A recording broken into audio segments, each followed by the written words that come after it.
Well, let's bring in tonight's panel National Affairs Editor at the Australian, Joe Kelly, and former Labor MP Michael Danby. Welcome to you both.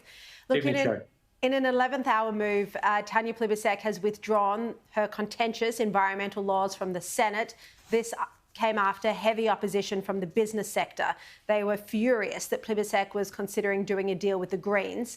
Now, interestingly, Simon Benson in the Australian reports that Albanese is reportedly unhappy about the latest blow-up and the potential for another war on something else that he clearly doesn't need. Sources say this has been communicated to Plibersek's office. So, Joe Kelly, it clearly looks like there are tensions here, an annoyance on the Prime Minister's part that this was another bungled policy area by Plibersek.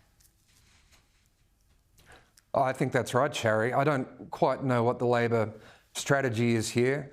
I think they should have been pretty definitive from the get-go that they won't agree to a climate trigger to get the Greens on board to establish this environmental protection agency. I think that just exposes them to a backlash from the business community and opens up an attack on them from the coalition. They have always left that on the table, so this was always a risk. I think that the messaging from Tanya Plibersek has been very confusing this week, where she has indicated that, yes, a deal with the Greens over this is possible, particularly given how upset the minerals and resources sector is at the industrial relations policies of this government in relation to their position on environmental approval. So I can understand why Anthony Albanese is upset, but he's the Prime Minister, and I think that at the end of the day, he has to take responsibility for this, and I think he should have been very clear from the start: no deal with the Greens and no climate trigger.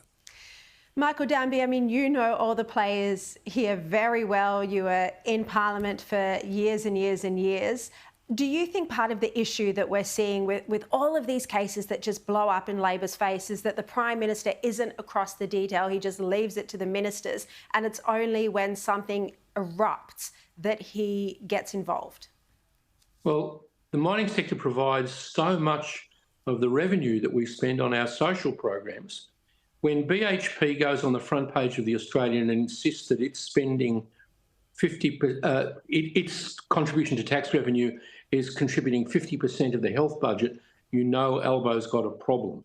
BHP and some of the other mining companies aren't like Gina Reinhardt. They've been pretty woke on some issues. Now, none of us want that Aboriginal carvings, as happened in West Australia, to be destroyed in the future. But in this area of mining, he has a real problem. These are the people who provide us with the revenue, the wealth, to do all of the things that Australians expect. How do we pay for NDIS and the defence budget if we don't have the support of the mining industry? It's dealing with the Greens in the Senate is a typical problem. It'd be better to deal with the Liberals and the crossbench.